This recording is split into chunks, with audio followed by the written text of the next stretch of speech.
आज गौतम गंभीर और पिच क्यूरेटर के साथ कुछ बातचीत हुई, उसके बारे में कुछ बताएंगे? ऐसा आई थिंक जब भी हम लोग विकेट देखने गए ना, तो कोचेस उधर खड़े थे, तभी उन्होंने कोई आदमी भेजा और बोला कि थोड़ा 2.5 मीटर इधर से दूर खड़े हो, विच वॉज लिटिल सरप्राइजिंग, क्योंकि क्रिकेट विकेट डे आफ्टर 5 दिन का टेस्ट मैच होने वाला है और जोगर्स पहन के हम खड़े थे, तो वो थोड़ा ऑकवर्ड लगा. Thereafter, the Indian media went to speak to the curator, and it's on camera that he says that the Indian head coach is touchy, and he also says it could be tetchy, if that is the word used, means ill-tempered. And thereafter, he also asks the media if he is a good man. Now, this is the first in my 30 years of covering cricket that a curator is asking about the head coach on camera. Would you react to that? Don't want a diplomatic answer. No diplomatic answer. See, we all have been on the ground enough, played so much cricket, and we all know that curators are little overprotective or little, possessive about the square and ground and all. So what he said about head coach, I don't really want to comment because that's his opinion, and everyone in this world have their opinions. But I think just looking at the wicket with a rubber spike, just day after there is a test match there, there's nothing wrong. You can't see that the people, curators also needs to understand that the people they are talking to, they are highly skilled and intelligent people. So for example, if you go on the ground now where we practiced, you won't even see that any bowlers in outfield would have marked with his spikes. So we keep spray. So we try and see, and that all comes from head coach, that we'll try and see that this ground also should not get damaged. So when you are working with a very intelligent and highly skilled people, if you sound a bit arrogant or if you come across like, you can be protective, but end of the day, it's a cricket pitch. It's not an antique where you can't touch because otherwise it's 200 years old and it can be broken, So that's what I feel. I mean, that's after a day, we were with rubber standing there. You tell me day after a day, a batsman will be sliding to survive from run out. A bowler will be sliding there to stop the ball. So maybe he's thinking that we are trying to grow the grass. I mean, I don't know. He said that we are trying to get this grass. Next wicket to the center wicket. I mean, I don't know how much grass will grow in one day and what will happen in next 5 days. So sometimes you want your ground to be good and square to be good, but end of the day, it's a cricket pitch. Coach, जब आप लोग pitch देख रहे थे उसी दौरान Brendon McCullum और Rob की ने भी आकर पिच देखा, तो उनको भी ऐसा बोला गया कि आप पिच से हट जाओ, या वो सिर्फ इंडियन कैंप के लिए वो इंस्ट्रक्शंस थी कि आप लोग दूर रहिए, वो कहीं पे भी खड़े हो सकते हैं? और सेकंड, जब बात पिच की हो ही रही है तो थोड़ा बता दीजिए पिच देख के कैसा लगा, बॉलिंग का क्या चल रहा है, बुमराह का अवेलेबिलिटी वगैरह थोड़ा डिटेल में? नहीं, रॉब की और ब्रेंडन आया तभी, जब हम लोग वहां थे तभी उन्होंने बोला हो तो मालूम नहीं, मेरे सामने तो कुछ नहीं बोला. तो वो फर्स्ट आंसर. दूसरा कि विकेट में ग्रास है जो नॉर्मली मैनचेस्टर में थोड़ा कम था, बाकी तीनों जगह पे था, वो टाइप का ही है, थोड़ा मॉइस्चर है. सो जो टिपिकल अभी तक पहले हम 3 मैच खेले, बट फिर हर एक ग्राउंड का एक सोइल का अपना वो रहता है. तो यहाँ पे बोलते हैं कि नॉर्मली बाउंस अच्छा रहता है, अर्ली थोड़ा मूवमेंट रहता है, देन रन्स भी होते हैं. बट दैट अगेन हम 2019 से डेटा देख के बोलते हैं 2025 में मैच खेल रहे हैं, तो जब खेलेंगे तभी मालूम पड़ेगा कि विकेट कैसा खेल रहा है. बुमराह इस फिट अभी उनके लोड के हिसाब से. लास्ट मैच 1 इनिंग बॉल डाला है, तो that obviously head coach, our physio and captain, they will have a discussion and decide. अभी नहीं हुआ कोई डिस्कशन बुमराह के? नहीं, अभी तक नहीं हुआ. आप बता पाएंगे कि क्या हमारी तरफ से कोई आधिकारिक शिकायत दर्ज की जाएगी इस बात पर, पहली चीज? और दूसरी चीज, जब क्यूरेटर नेट्स की तरफ आए, आपने भी उनको शांत करने की कोशिश की. गौतम वहां पर काफी ज्यादा मतलब थोड़ा सा दिखा कि अब चीजें आउट ऑफ कंट्रोल हो रही हैं. वहां पे क्या बातचीत हुई? क्योंकि विकेट का मसला तो वहां से बात करके सॉर्ट आउट हो गया. इधर आकर क्या दिक्कत हुई और क्या हमारी तरफ से कोई आधिकारिक शिकायत दर्ज की जाएगी? मैं सोच रहा था आप लास्ट मैच के ड्रॉ के बारे में बैटिंग का पूछोगे यार आप तो वो भी पूछ लेता हूँ सर। नहीं, वो वहां पे जब वो कूलिंग बॉक्स ला रहे थे ने, तभी भी वो रोलर पे बैठे बैठे उसने चिल्ला के वो सपोर्ट स्टाफ को बोला कि वहां मत ले जाओ। अभी वो कूलिंग बॉक्स का वेट मेरे हिसाब से 10 किलो होगा, उसके ज्यादा तो नहीं होगा। और जो हम वहां पे चल रहे हैं, जो शब्द उन्होंने चुना उससे दिक्कत थी? नहीं, सब तो मैंने तो पर्सनली सुना ही नहीं, बट उसने ऐसा कुछ वहां दूर से बोला कि वहां पे मत ले जाओ वो कूलिंग बॉक्स। सो थोड़ा मेरे हिसाब से पॉजिटिव होना अच्छा है और प्रोटेक्टिव होना भी अच्छा है, बट इतना भी नहीं कि तो तभी गौतम ने सिर्फ वही बोला कि ऐसे वहां से सपोर्ट स्टाफ के साथ ऐसे बात मत कर तू, क्योंकि सपोर्ट स्टाफ हम सब जो है वो हेड कोच के अंडर में आते हैं। वो कोई एनी हेड कोच बोलेंगे कि यू कांट वहां से शाउट करके ऐसा नहीं बोल सकते। So it was very normal. Then वो वहां आके ये वो सेइंग, वो मुझे लगता है it got built up from the wicket जब हम देख रहे थे तभी से। And to be very very honest, if you want me to be very honest, before coming to Oval most of the team knows कि curator is not the one like easiest person to get on with, and I'm sure you also will be aware about it. Yeah, so that gives lot of answers. नहीं, I don't think शिकायत का वो तो कोई मतलब नहीं। इधर last इधर लास्ट मैच के सेकंड इनिंग के बारे में भी बोलिए कि आपने कितना सोचा था कि इतना डीप चला जाएगा मैच, इतने डीप तक 5 सेशन खेल पाएंगे। और दूसरी बात, क्या ये सेकंड इनिंग का बैटिंग फर्स्ट इनिंग में होना ज्यादा जरूरी है? क्योंकि फर्स्ट इनिंग में अगर हम पिछड़ गए तो फिर प्रॉब्लम बढ़ जाती है।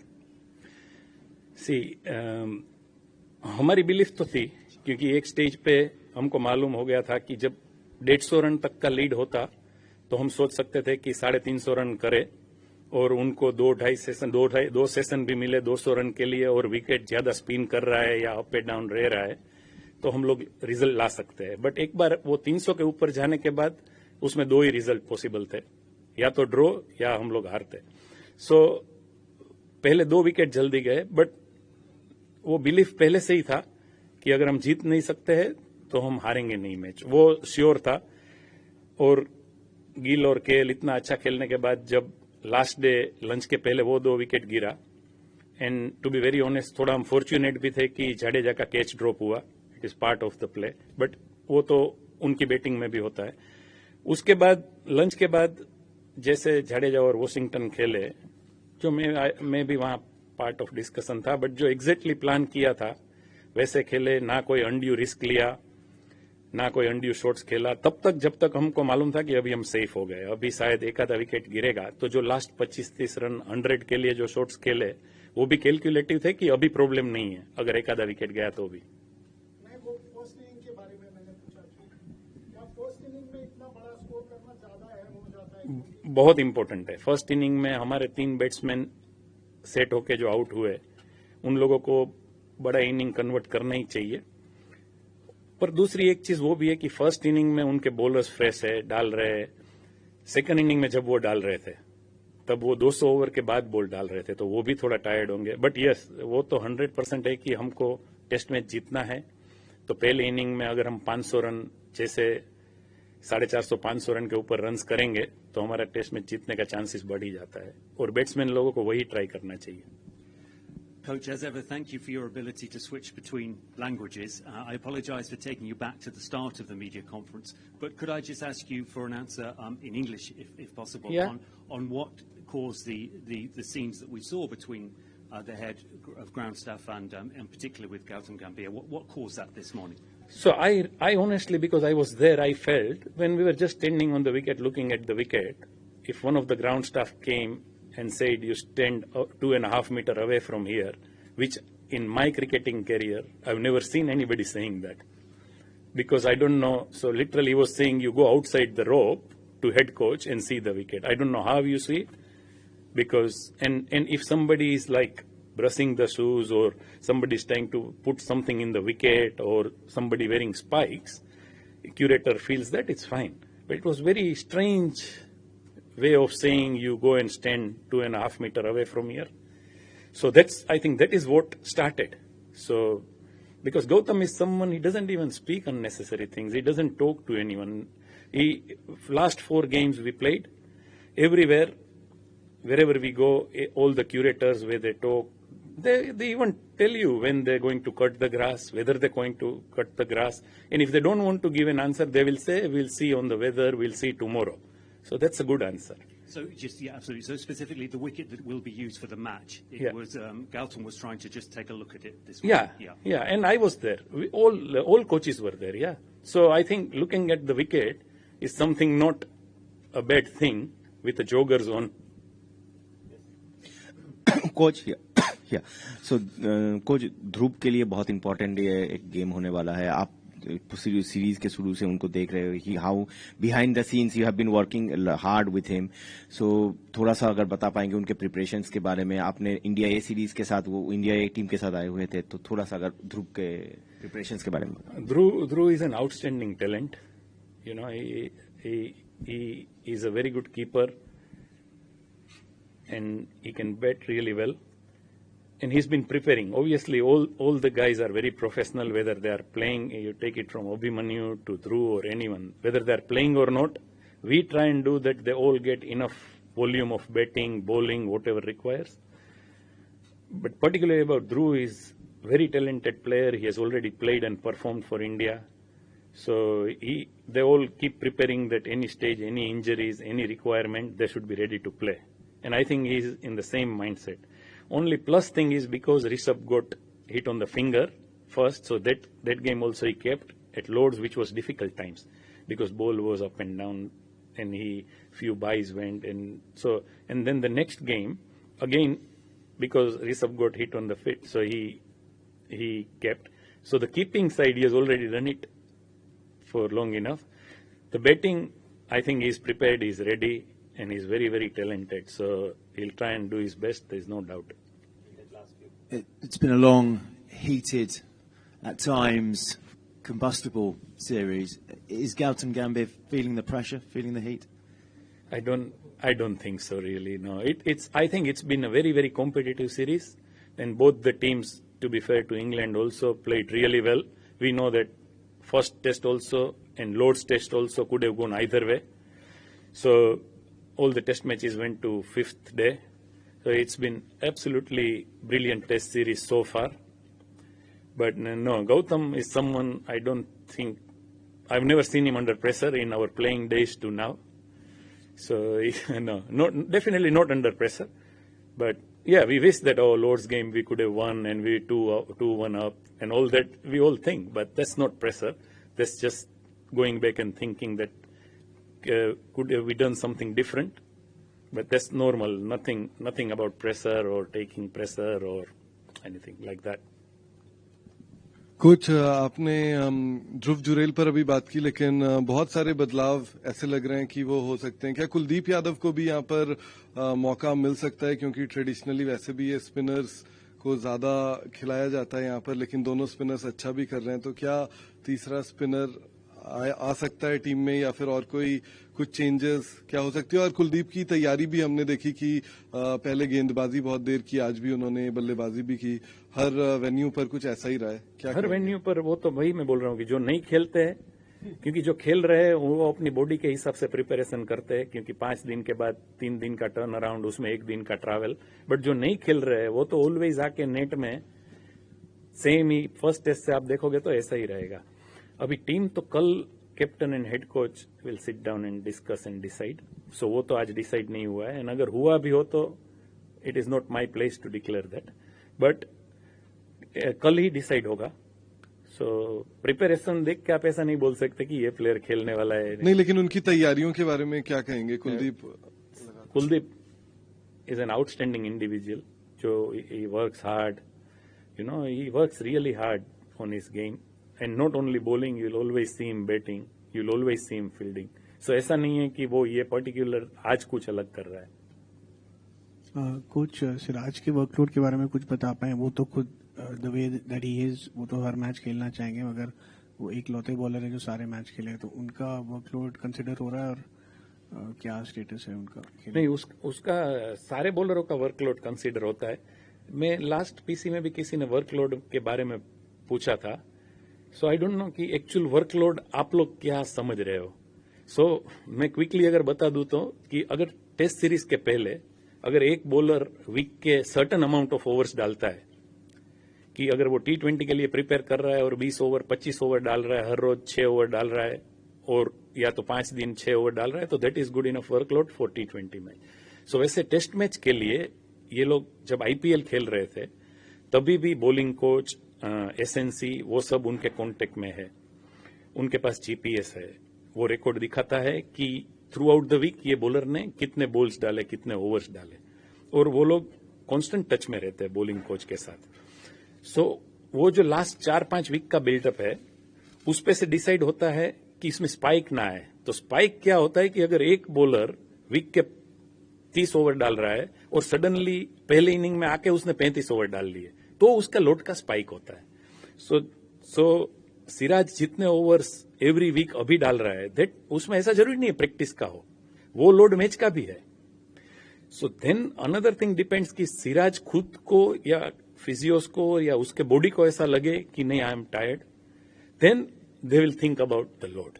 अदरवाइज उसका bowling load is very high, is very good, तो उसमें कोई स्पाइक होने का चांस नहीं है. कि ऐसा नहीं है कि उसने अब तक 20 ओवर डाला है और ये मैच में 50 ओवर डाल देगा. सो लोड इज एक्चुअली ऐसे काउंट होता है.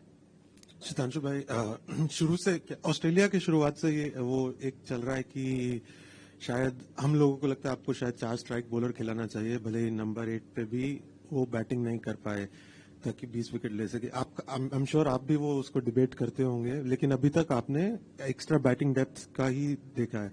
लेकिन अब ये जो सीरीज की सिचुएशन है इसमें 2-1 और 3-1 में इतना ज्यादा डिफरेंस नहीं है, लेकिन 2-1 और 2-2 में बहुत ज्यादा डिफरेंस है. तो क्या अभी आपके अंदर कुछ एक्स्ट्रा इंसेंटिव होगा कि आप चारों 8 से लेकर 11 तक विकेट टेकर बॉलर्स ही खिलाएं?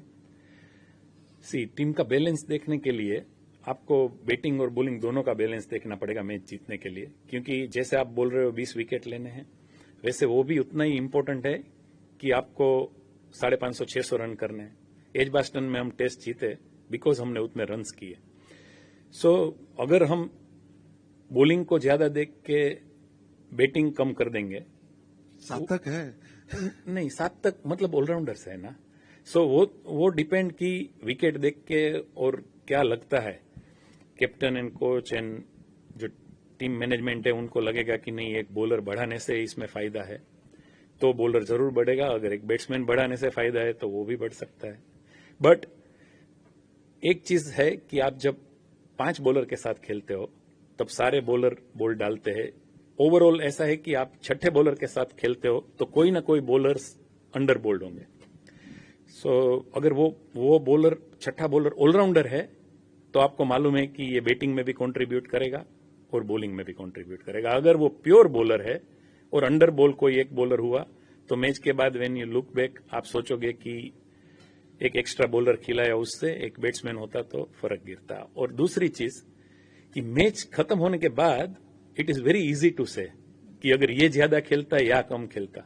मैच शुरू होने से पहले तो वो टीम का बैलेंस ही देखना पड़ेगा, तो वो बेस्ट बैलेंस करने की ही कोशिश करेंगे. सितांशु, ऑस्ट्रेलिया से टिल नाउ नंबर 3 पे we have played 3-4 different people. There has been 1 half century since the first test in Australia. Is it just a coincidence, or is it just that nobody's got a long run, so they're not able to settle down in that position? See, if you honestly ask me, करुण भी जो पहले 3 match खेला, वो पहले match में Sai first inning leg side में down the leg out हुआ, second inning 30 run पे आउट हुआ. सो पार्टनरशिप्स हुए. सो कोई भी टीम क्या चाहती है कि 200 का पार्टनरशिप हो, 2-3 50 पार्टनरशिप हो, ताकि हम 400-450 प्लस रन करें. सो इवन करुण के केस में भी अगर लास्ट मैच के पहले का जो है वो उसमें टॉप 3 में 50 प्लस पार्टनरशिप 6 है, 100 प्लस पार्टनरशिप 1 है, और बाद के बैटिंग में 7 या 8 पार्टनरशिप में 600 प्लस है और 250 प्लस है. सो हमारा एज ए बैटिंग यूनिट जो हेड कोच का नजर है वो वही चीज पे है कि हम 100 प्लस पार्टनरशिप टॉप 5 में बढ़ाए या टॉप 3 में बढ़ाए, which is very obvious. But जिस तरीके से करुण भी बैटिंग किया है और जिस तरीके से साई भी बैटिंग किया है, आई थिंक बैटिंग बहुत ही अच्छा किया है. बट जो वो पार्टनरशिप और जो वो इनिंग लंबा होना चाहिए उतना लंबा नहीं हुआ है. तो होपफुली ये मैच में टॉप 3 से प्रोबेबली हम 2 बड़ा इनिंग देख सकते हैं. Thank you.